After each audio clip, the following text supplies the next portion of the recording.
our own Matt Miller, because he is in downtown New York. Why? Because New York has opened its first legal cannabis dispensary, opened just a short time ago in Manhattan's Greenwich Village. He is there, looking rather dapper in a cute little sweater. What's this outfit? It's run by Housing Works. Matt, first of all, tell us about Housing Works and what's going on. Yeah, so Housing Works, you probably know, right, already. It's a charity that runs thrift shops and bookstores. They give all of their proceeds to help the homeless and to help people with HIV. But now they're in a new business, and that is selling weed. This is the first place in New York where you can legally buy weed for recreational use. And it is very crowded. It's very exciting. There's a line that wraps around blocks here on Broadway and Astor Place. So I think it's a pretty historic moment, and I just had to be here. Obviously, it's also a really fascinating business story. They're going to raise a ton of money here for charity, but also a ton of money for New York State. They hope to get $1.25 billion in tax revenue over the next 6 years. Well, Matt, talk a little bit about that, the revenue side of this. A lot of expectations, not just, of course, for what we're seeing in New York City, but other cities and states have also gone down this path. And I am curious as to what the promise is for revenue, for those numbers. I mean, a lot of enthusiasm on day one. Is that enthusiasm going to be there 100 days from now? Yeah, well, I think New York State is also doing it quite a bit differently than most other states in that they're keeping it local, right? A lot of the licenses have been given to nonprofits, 8 of the total of 36 right now. The other 28 licenses that were given out are to individuals who are incarcerated or who were negatively impacted by the war on drugs. And New York is also giving 40% of the proceeds in terms of tax revenue to schools, 40% to grants for other nonprofits, and about 20% to anti-addiction programs. But they're really keeping it local. They're keeping it grassroots in a way that a lot of the other states haven't. You don't see big corporations forcing their way in here. Nobody's paying for shelf space to sell their products. And all of these farms, remember, all the farms have to be New York-based farms because they can't import weed across state lines from California or Colorado. They're owned by minorities. They're owned by women. They're owned by people who are disproportionately affected by the war on drugs. So they're really trying to right at what they see as some wrongs that have been done over the past decades. Yeah, the state is pretty far behind when it comes to recreational legal cannabis. I mean, voters voted to approve it in Colorado, a decade ago at this point, Matt. So certainly the city and officials have had a lot to learn from when it comes to mistakes or good things that other states have done. I'm wondering about revenue here, taxing here. How does the taxation work? And talk to us about just Housing Works and how much money Housing Works expects to make. If you're talking about the line being out the door at this point, I mean, that's got to be a good sign for demand.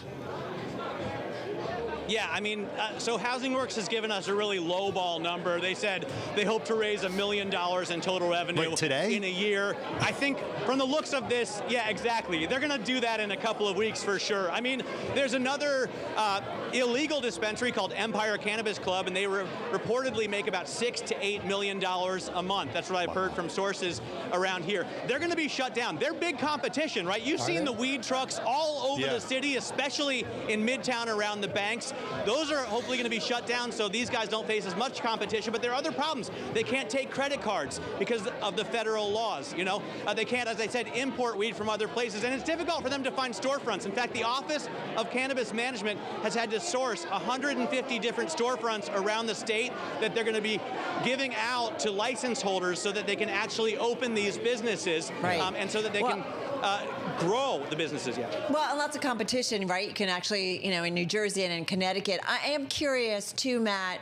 Just tell us about what's going on behind you. There's a ton of people. Tell me what you've been hearing since you got on site.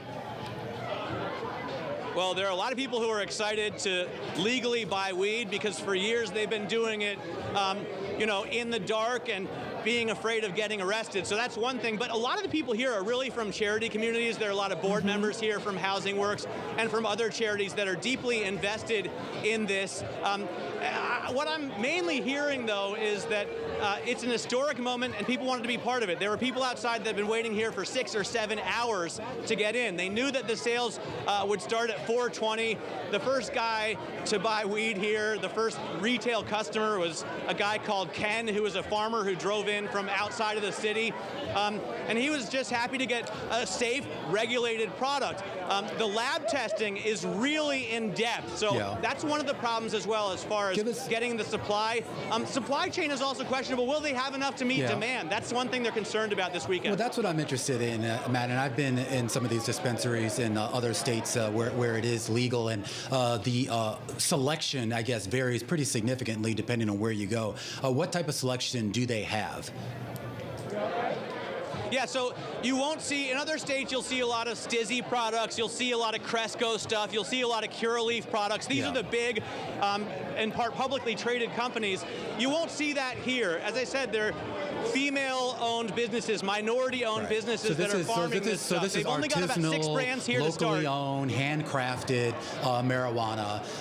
So what did you try today? What did you try? What did you sample? Tell us. In a sense, yes. I haven't tried any of it. Thank you very much, Romaine. Okay. But what they have is gummies, 5 and 10 milligram gummies. They have flour, as in actual bud. They have rolled joints. Right. They have cartridges, so vaporizing cartridges. And right now, they have a pretty small selection of the local stuff, but they expect to offer hundreds more products as they get rolling. Well, Matt, is the infrastructure, the supply chain there for this store to support it? I know there's been some concerns like coming into this. Yeah, I mean, they have started very early. As soon as they legalized weed in New York for recreational use, they started giving out licenses to farms. 261 farmers in New York have been growing and then testing. The lab testing is apparently a very difficult part of the process to get the products in here. Now, will there be enough? I don't know. It's the Fish run right now. Every year Fish plays 4 days at Madison Square Garden, and I can see that a lot of Fish fans are here.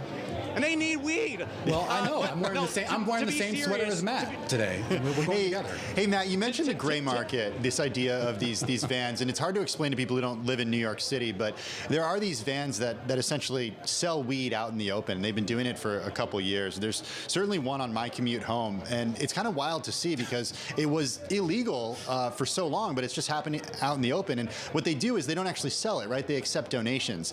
And I'm curious as to how this affects the gray market and how you think full widespread legalization here in the city and here in the state, what happens to the gray market, which has returned pretty substantial. Yeah, I mean, it's a really tricky issue, right? I remember, when I was a kid, walking into Washington Square Park, all the illegal sales being done there. David Lee Roth, I remember, got arrested. He was fined for buying weed, so even Diamond Dave couldn't do it. But now it's everywhere. Even Wall Street bankers, if you walk outside of UBS, you see these weed trucks sitting there. It's questionable how good their stuff is. They're all going to have to be shut down. But the problem is, the reason they legalized it, the reason they gave these people licenses is to try and reverse the damage done through the war on drugs, and they're going to have to do a little bit more of that damage when they shut down these other vendors. Matt, UBS PR is calling right now. Yeah. I'm curious, Matt, too, about usage. I mean, we talk a lot here about sales being legal and the idea that illegally you can consume this in your home or a private space. Of course, we know a lot of people. Are you sampling something right now? What's happening, Matt? What did you just take? No, I'm talking with another customer who's also a Bloomberg television viewer. Oh yeah. He's just made a purchase. Oh my God! Well, why don't you tell us what you bought? Well, I got some really good flowers for sour diesel. I'm really excited about this. I'm actually in the cannabis business. I have a brand called Be Noble, and I made a film called Grass is Greener, which tells the whole history of cannabis, its connection to music from jazz to hip hop, but also look at the crime. So on Netflix, Grass is Greener, and New York, we got it popping, baby. It's really going down. Hey, Fab, congratulations on that. Well, Why? Don't talk to this square here. Come on. He doesn't have an earpiece. He can't hear me. Matt, I just want to say, a lot of celebrities here. Are there other celebrities like this? You're hiding all the celebrities. What else is going on there, man? Now I'm interested in this conversation. And where's your hat? You normally wear these great hats, and Fab 5 is showing you up here. Right.